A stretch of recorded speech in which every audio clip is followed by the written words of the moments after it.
Welcome dear students, स्वागत है आप सभी का आज की क्लास में। और आज की क्लास में कक्षा 6 के बच्चे अपनी गणित की पुस्तक गणित सीखेगा प्रश्नावली 2B पढ़ेंगे। तो आइए इसे शुरू करते हैं। जो पहला सवाल दिया गया है, संख्या रेखा पर अंकित योग तथ्यों को लिखिए। ये संख्या रेखा बनाई गई है, इस पर योग तथ्य प्रदर्शित किया गया है जिसको आपको अंकों में लिखना है।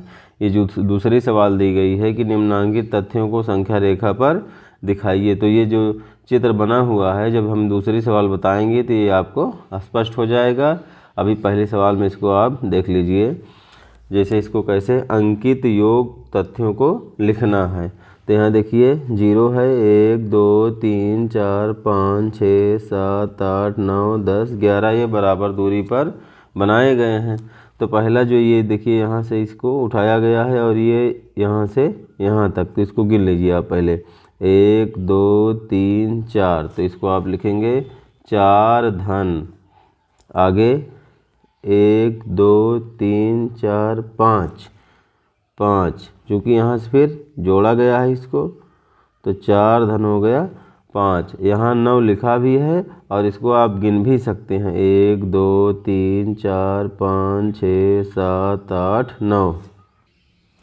तो ये हो गया 4 धन 5 बराबर यहाँ से यहाँ तक 9। पहला सवाल हुआ 4 धन 5 बराबर 9। इसका दूसरा पार्ट देखिए आप।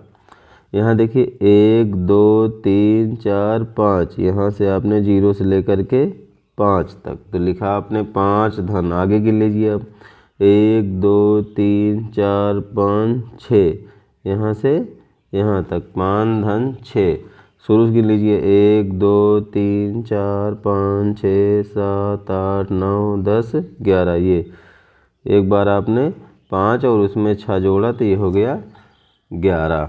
अब जो इसमें दूसरी सवाल दी गई है, इसको जब आप पढ़ेंगे तो ये पूरी प्रक्रिया आपको समझ में आ जाएगी। निम्नांकित तथ्यों को संख्या रेखा पर दिखाइए। 5 धन 4 बराबर 9 आपको संख्या रेखा पर दिखाना है। तो पहले आप एक लाइन बना लीजिए जिसमें बराबर दूरी पर पटरी की सहायता से आप निशान बना लीजिए। तो पहली सवाल है 5, तो आप 0 से लेकर के 5 खाने तक जाइए। 0 से लेकर के पटरी से बनाएंगे तो आपकी लाइन सीधा बनेगी। तो 1 2 3 4 5, इसमें 4 जोड़ना है, तो यहाँ से आप इसको उठाइए और 4 खाना गिनिए। 1 2 3 4, तो यहाँ 4 जहाँ आपका पूरा हो रहा है ले आकर के गिरा दीजिए। तो हो गया 5 धन 4, यहाँ से यहाँ तक आपने मिला दिया, तो 5 धन 4 बराबर 9। यही संख्या रेखा आपकी हो गई कि 5 धन 4 बराबर 9। इसमें जो दूसरा भाग दिया गया है 0 धन 5 बराबर 5, तो यहाँ 0 है तो आप 0 से उठाएंगे, 0 पे ही गिरा दिए तो 0 हो गया। अब उसके बाद इसमें 5 जोड़ना है, 1 2 3 4 5, तो आप यहाँ से ले जा कर के 5 वाले पे मिला दीजिए। तो ये हो गया 0 धन 5 बराबर 5।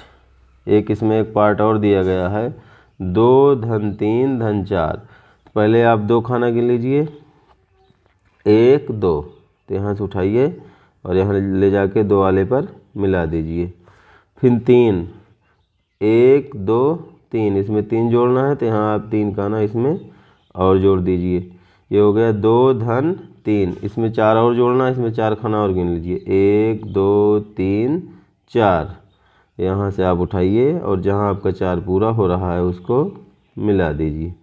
ये हो गया 2 धन 3 धन 4, तो 2 1 2 3 4 5 6 7 8 9, अब आप वैसे भी 9 अंक पर पहुंच चुके हैं, तो आप इसको यहाँ से मिला दीजिए। तो ये हो गया 2 धन 3 धन 4 बराबर 9।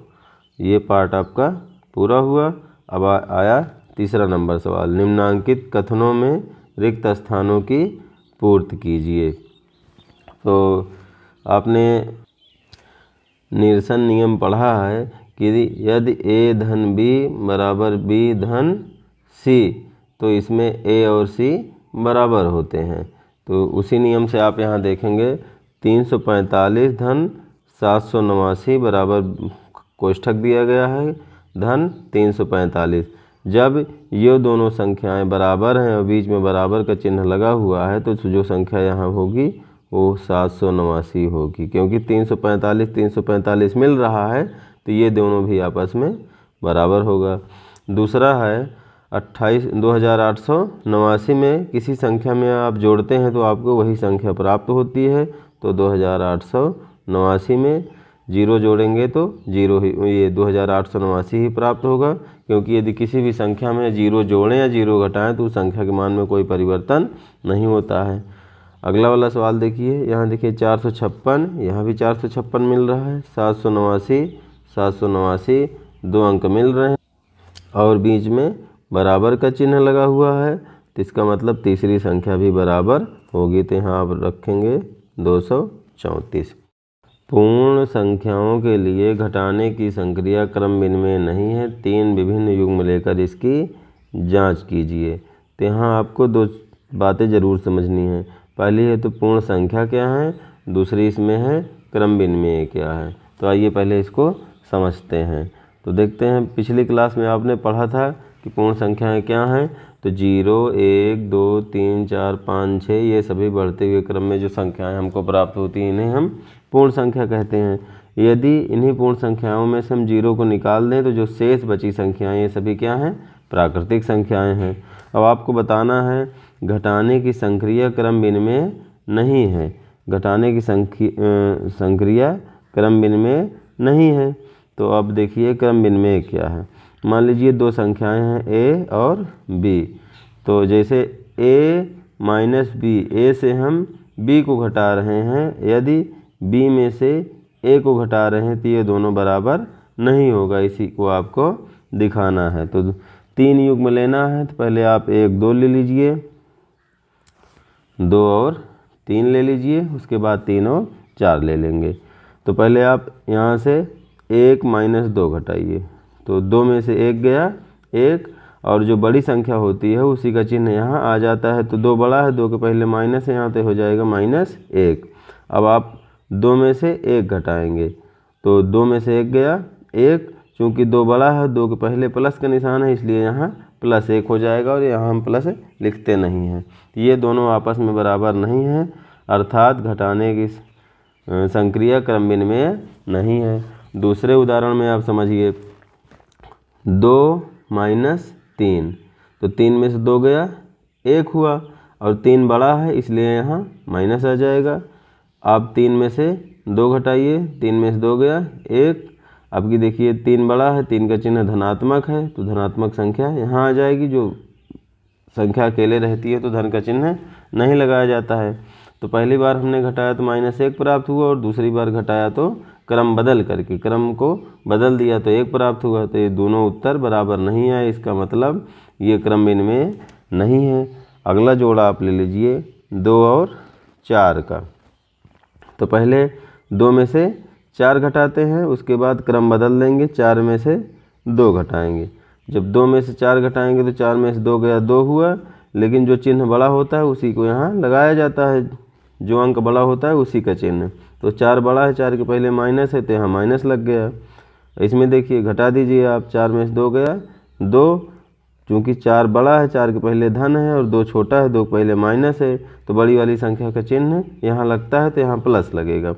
तो ये दोनों भी संख्याएं बराबर नहीं हैं, अतः हम कह सकते हैं कि ये पूर्ण संख्याओं के लिए घटाने की संक्रिया क्रम विनिमय नहीं है। आप यहाँ लिख दीजिए, अतः हम कह सकते हैं कि पूर्ण संख्याओं के लिए घटाने की संक्रिया क्रम विनिमय नहीं है। तो ये चैप्टर आपका समाप्त हुआ। अगली क्लास में आप पढ़ेंगे 2C। Thank you.